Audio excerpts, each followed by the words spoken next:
The film starts in Khandwa, India, in 1986. A young boy named Saru heads to a field where many yellow butterflies flutter. His older brother Gudu calls out to him and asks him to come along. They chase after a freight train carrying coal, managing to hop on. Gudu climbs up while Saru hangs on tightly. They manage to steal coal and Saru joins him.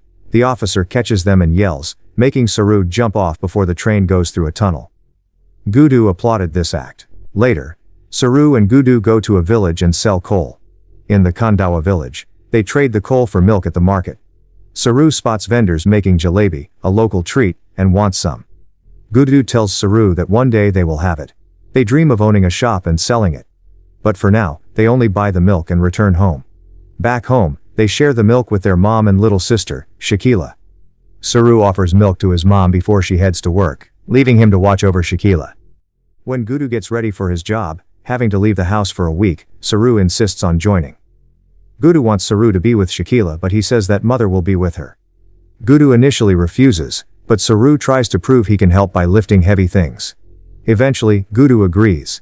They travel by train, and Saru falls asleep. At their stop, Gudu leaves Saru on a bench to wait and leaves, but Saru falls back asleep.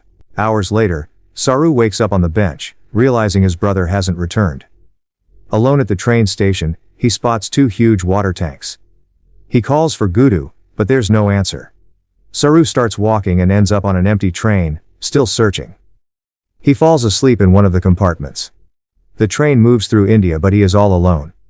When he wakes, he finds the train moving with the windows barred and the doors locked. He shouts for Gudu but gets no response. At a stop he tries asking for help, but no one understands him.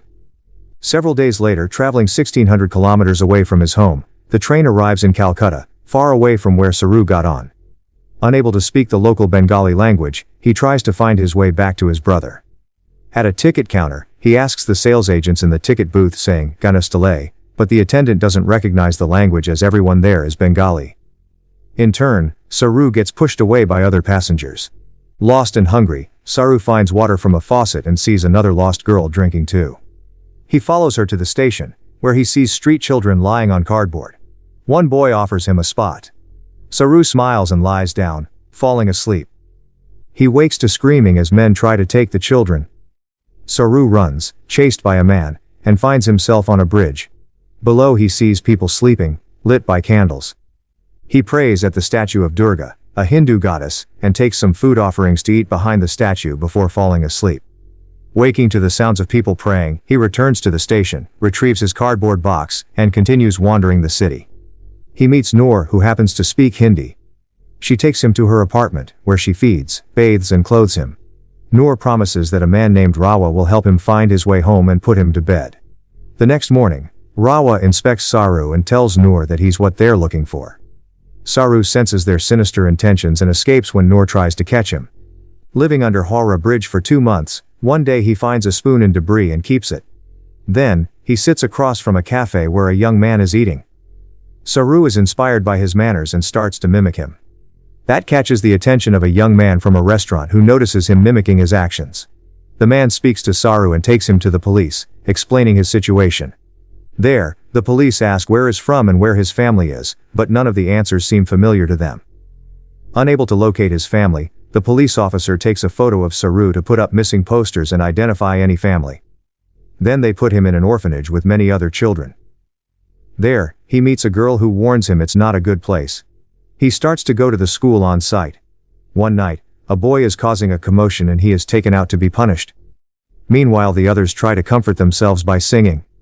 3 months later, Saru meets Mrs. Sood, who tells him she's advertised in local newspapers but has no response. She informs him that an Australian couple, Sue and John Brearley, want to adopt him.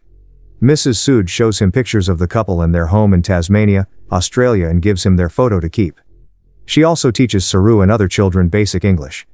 Saru then flies to Hobart, Tasmania, where he meets Sue and John, who give him a stuffed koala and introduce themselves as his parents. Saru feels culture shock being in such a different place. He is shy at first but is astonished by how they live their lives. Saru gradually adapts to his new life with Sue and John, learning things like cricket from them. 2 years later, they adopt another boy, coming from India as well, Mantosh. Saru draws a picture of the three of them to welcome him, but Mantosh struggles to adjust.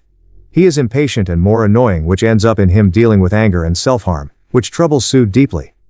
One night, Saru finds Sue crying and comforts her, making her feel blessed to have him. 20 years later, as a grown-up, Saru joins his adopted family for dinner. Discussing his plans to move to Melbourne for hotel management with his parents. He speaks English well with an Aussie accent. They invite Mantosh to eat with them, but he often doesn't show up, which is normal for him. Saru visits Mantosh at home to tell him not to avoid their parents. Despite Mantosh's problems with drugs and behavior, they still share a strong bond. Mantosh jokes with Saru about his upcoming college course in hotel management in Melbourne. In Melbourne, Saru attends college and meets Lucy, an American student.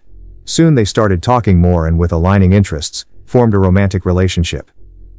One day, Saru and Lucy visit their Indian friends for a meal. While fetching more beer from the kitchen, Saru sees a plate of jalebi, and has a flashback to his time with his brother in an Indian market. He gets upset and everyone notices that. Later, he reveals to his friends that he's not actually from Calcutta, and has been lost for over 20 years. Ever since then, he has been unable to find his home. Sitting in the living room, Saru recounts his story, and his friends suggest he use Google Earth to find his hometown in India. It is a new site and satellite images help even more now.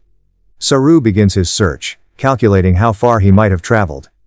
2 years later, he's still determined and continues searching tirelessly for his family's location. One night, Saru and Lucy have dinner with his family. When Lucy starts to mention Saru's search, he stops her, worried about disappointing his adoptive parents.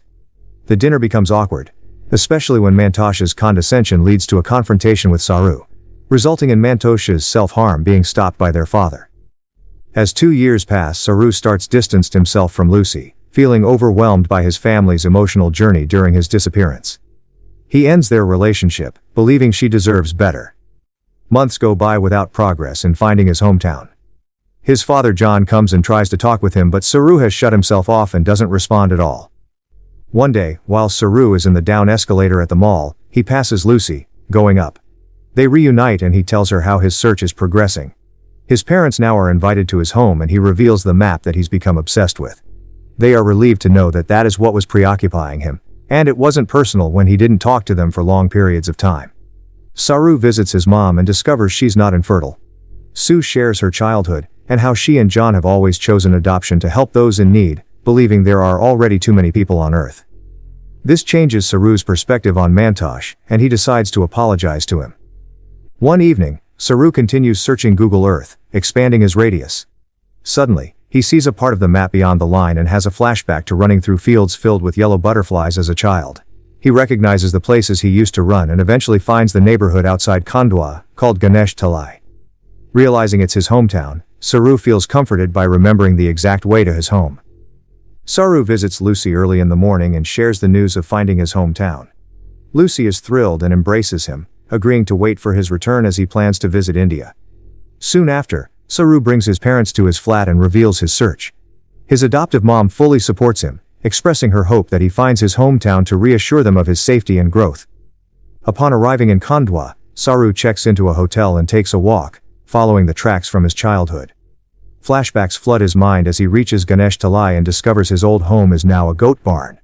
Feeling devastated, he encounters a woman with a baby but struggles to communicate. A local man who speaks English notices Saru's difficulty and after seeing a photo of Saru as a child, offers to help him find his mother.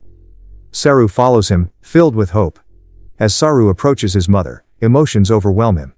They share a deeply emotional reunion, and Saru learns that his brother Gudu is no longer alive. Seeing his biological sister has grown up and beautiful brings him to tears. It's evident that Saru's mother never lost hope. She remained in the village, believing her missing son would one day return. After returning to his hotel, Saru calls his adoptive parents, sharing his safe arrival in India and meeting his biological family. He conveys his mother's gratitude for Sue's care and reassures his adoptive family that his love for them remains unchanged, including his love for Mantosh. The movie concludes with captions that detail Saru's real-life return to Ganesh Talai in Khandwa, India, in February 2012.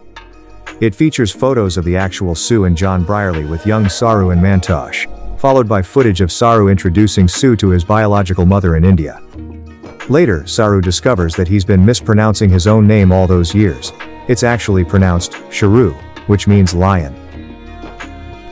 If you enjoyed this recap, make sure to check out our other recaps popping up on your screen right now and subscribe.